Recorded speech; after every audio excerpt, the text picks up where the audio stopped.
Iran rules the Middle East today, but something dramatic is happening in the region. The war-torn nation of Syria is slipping out of the grasp of Iran and Russia. Learn how Syria is moving closer to Germany and how this shift is leading to world war.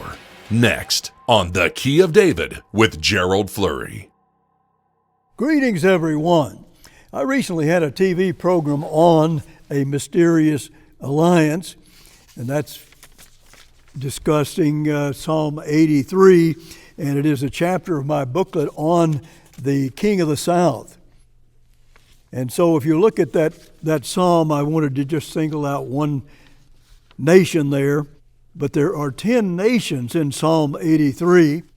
9 are led by Germany, but there is also a nation there called the Hagarenes.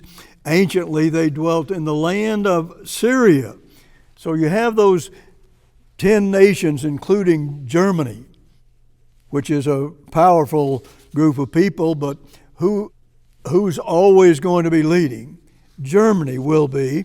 And also, Germany is even now gathering all of these Arabs that are called moderate Arabs. They're getting them together. That is, Germany is getting them together to fight against Iran, because quite a lot of the Arab nations don't agree with Iran at all and want somebody to be there to oppose them. And so that's what's happening, fulfilled by Psalm 83 in that prophecy, and those people are not going to be our friends. There is an article in the coming Trumpet magazine on the hidden danger in Germany's alliance against Iran, an article I wrote. And so if you can get the Trumpet, the next issue of the Trumpet, I hope you are subscribing to it. But it gives you tomorrow's news today, a powerful magazine and a wonderful magazine for this world. If you don't have a subscription, you can certainly even order that single article and we'll send it to you. But what will happen whenever Bashar Assad is no longer ruling Syria? At this time, they have Russia there propping him up. They're making slaves of the people, and they don't want to be living under Assad. Millions of them have already immigrated, and many of them in Germany itself. So this alliance gives Russia a naval and an air force base, just like it does the Iranians, where they can be right on the edge of the Mediterranean Sea, one of the most strategic places in the world for Russia and Iran to be. But when Germany is allied with Syria, of course that's going to be taken away, and Germany and Iran will no longer have the Russians there to allow Bashar Assad to continue to rule. But Iran is losing Syria to Germany. It's happening even right now. They're losing them, and especially the people. And this is going to be a real shock to the world. You can be sure of that, with all those warships and naval forces and the like, is really giving Iran a great strategic power that they want to cling to forever. And Russia wants that as well. This is all leading to a clash between Germany and Iran. That is prophesied in Daniel 11 and verse 40. I'll just quickly read you a verse here. And at the time of the end shall the king of the south push at him, and the king of the north shall come against him like a whirlwind, with chariots and with horsemen and with many ships, and he shall enter into the countries and shall overflow and pass over. So, what is happening here? Germany not only has the military might to take care and protect Syria and just about many other nations, and also to build up the economy of Syria. And they know, the people know, that Germany would be doing that. You'll see more about that as I go along here today. But they really want Germany to be their alliance and not Russia. Russia has been brutal to them. Here's a quote from an article April 26, 2018 that we wrote. It was specifically written by Josue Michels, and here's what he wrote. The Syrian Minister of Economy said in 2017 that his hope in the rebuilding of Assyria lies in Germany. Then the Deutsche Press newspaper, they had an article titled, Syria Eyes Post-War Germany for $200 billion Reconstruction. See, German companies are going into the Middle East and helping to build them up, especially those that are friends to them. And there is becoming quite a power between Germany and the moderate Arabs, as they are called. And it's going to lead into something called a world war, which would be World War III, unless we wake up and see and hear what God has to say about this in Bible prophecy. The article goes on, even the population in Syria cries out for German intervention. And here's what the Bild newspaper said. The paper quoted one Syrian who said, "We know that Germany helped many Syrian refugees, but it should not be forgotten how many people will suffer here." So there's a lot going on here that you need to know about, and that we all need to know about, because it's going to have an impact on our lives in many ways that you can't even imagine. So we need to be aware of all this and what is happening. That article from Michels is April 26, 2018. The title of it is Gutenberg Calls for German Intervention in Syria. Now this goes back in their history to a guy by the name of Karl Baron Gutenberg, who is in a certain royalty there, but he supports the Syrians and knows that Bashar Assad is what is making it possible to enslave the Syrians. And Germany wants to help them and draw them into this power pact of Psalm 83 nations that are going to become a great power in the Middle East and in Europe. And it's going to shock the world. At that time, when Karl Gutenberg was talking about these words, he was the defense minister of Germany, a very important job in any nation. And he was almost like a rock star at that time. He was a politician that was really impressing people, and a lot of people thought he was going to become the Chancellor of Germany very soon. But then he was caught in some plagiarism, and that set him back. But he is still a man in Europe who has a lot of influence and is doing some things that might very well bring him into a very high office in Europe. He was upset with Angela Merkel because she wouldn't do anything in Syria besides just talk about it, talk against Bashar Assad. Gutenberg was saying, well, Angela Merkel just wants to have nice words, but she doesn't want to do any of the dirty work to help the Syrians. And if you look at it in retrospect, it probably would have been a good thing to do, to keep Russia out of there. They came in and made it possible for Bashar Assad to retain his position of power. This brings Russia right there into the Mediterranean, which of course they think is very important to themselves, and it's a great, great strategic movement. And Russia is risking a lot to be there, and so is Iran and what they're doing as well. So when Syria joins Germany, we're not sure exactly when that's going to happen, but there are powerful Air Force bases and naval bases there, which would be very helpful to Germany. And once they got those bases and get control of Syria, they're going to control the Mediterranean Sea, and very shortly after that, if not before, they're going to control the Middle East. So we don't know exactly the time frame here, except that it's right here at this very end time. And a lot of things are happening at the same time, so we don't have much time until Jesus Christ returns to this earth, because these very nations are going to fight against Jesus Christ when he returns. We certainly want to know and watch what Germany is doing in this world, especially Germany. Here is another quote. Germany is also concerned about the leverage Syria affords to Iran. Through its relationship with Syria, Iranian warships and troops have access to strategic Mediterranean Sea, the largest sea gate in the world. I mean, that is, if you're going to be a power in the world, you need to be powerful in the Mediterranean Sea.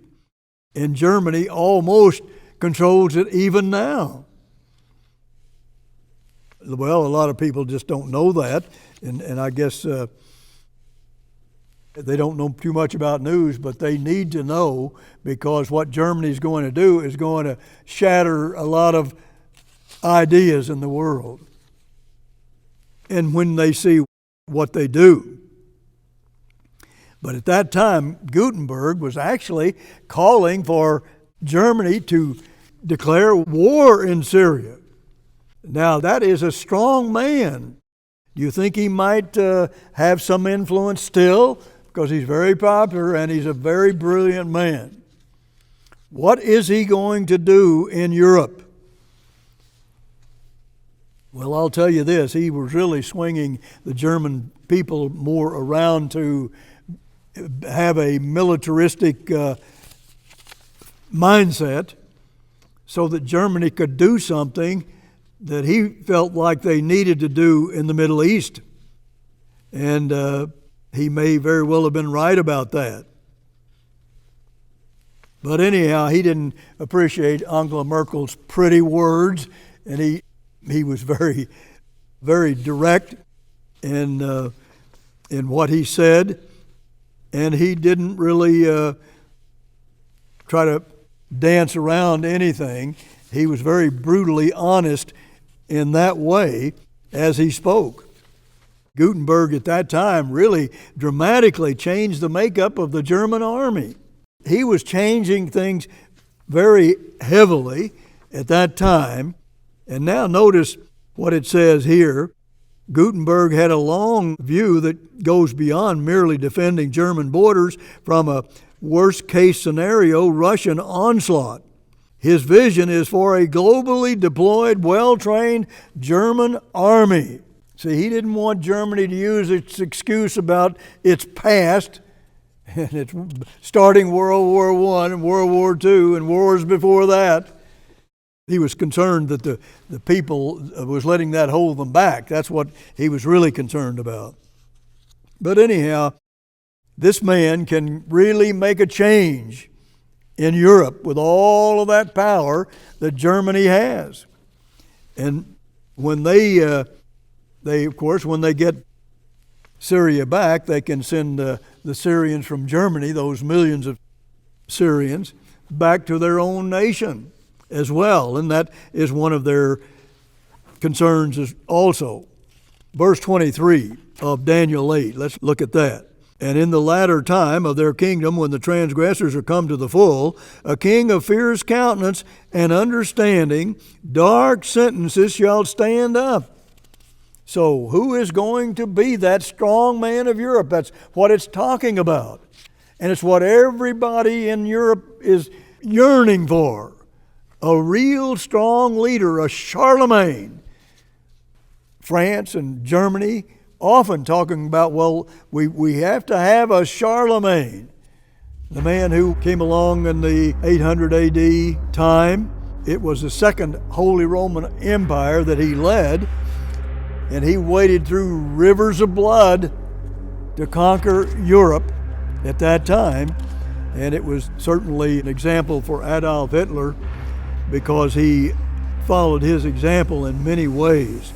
He is still today, everybody looks up to him saying, well, we need a Charlemagne.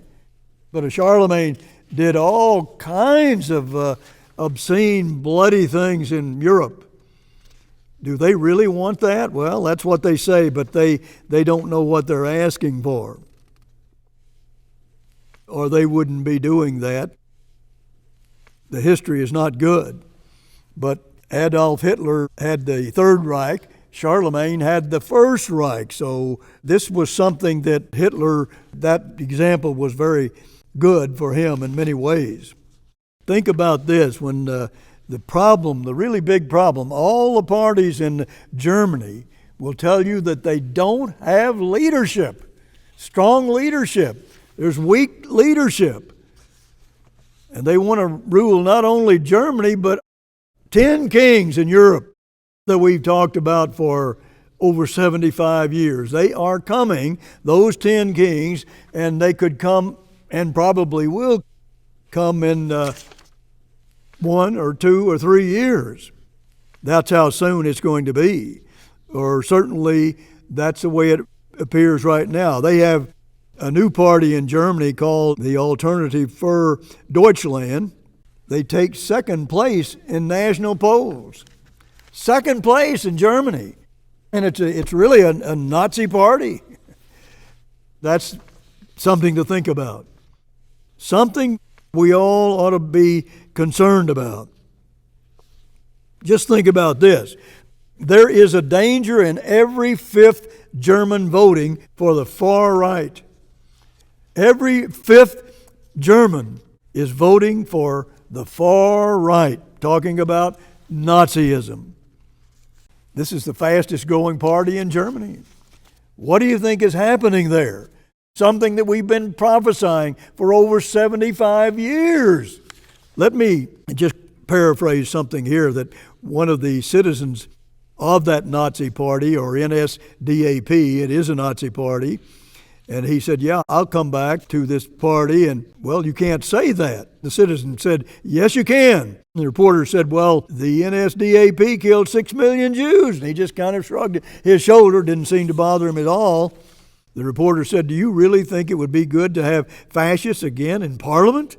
And he said, well, do you think it's better in today's Parliament? Look, they just talk and don't do anything. That's what they don't like. They want somebody that will do something, like Karl Gutenberg, who has the name of Baron in his long name with several first names. But here again, you see, we're looking at a big problem. That AfD party that I just mentioned, the Nazi party, they don't have a charismatic leader.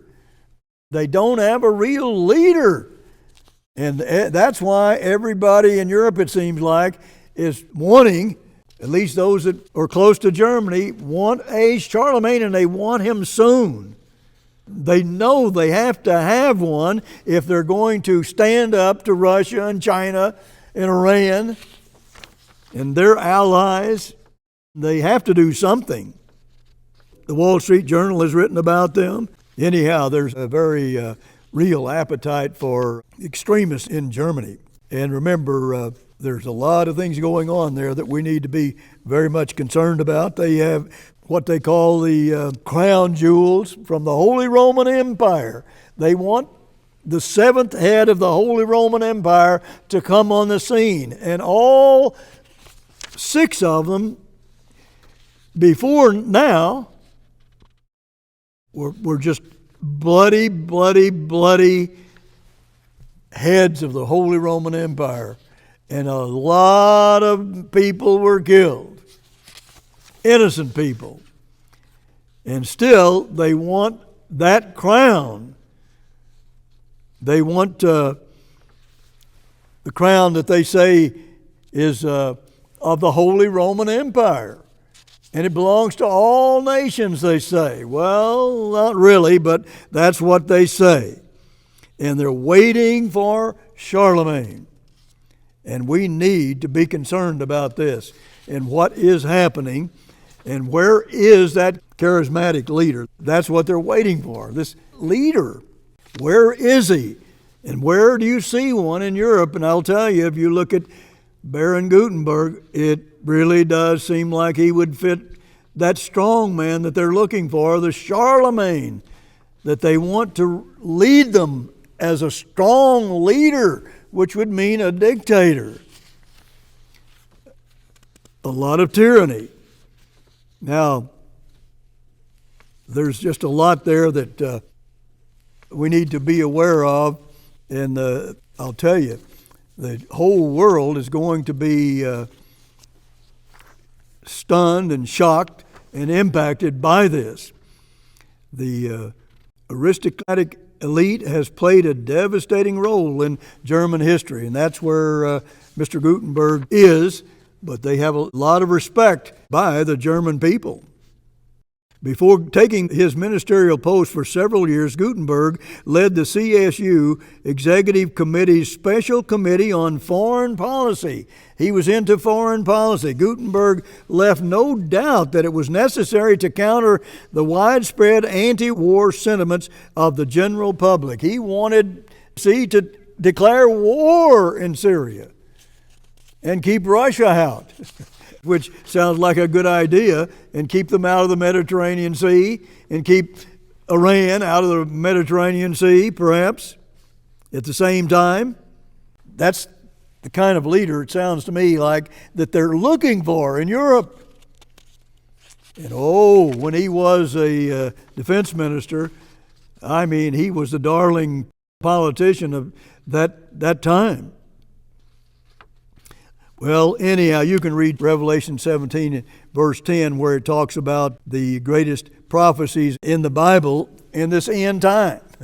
So read those scriptures, and it'll tell you that we're going to have a wonderful outcome, that all of this in these very nations you're reading about now are going to be facing Jesus Christ Himself at His second coming. Until next week, this is Gerald Flurry. Goodbye, friends.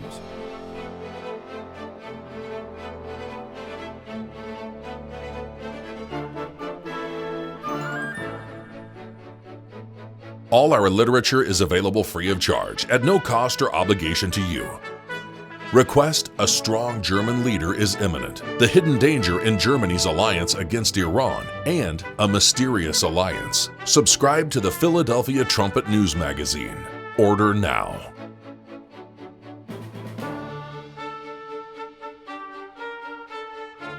The preceding program was a paid presentation of The Key of David, brought to you by the Philadelphia Church of God.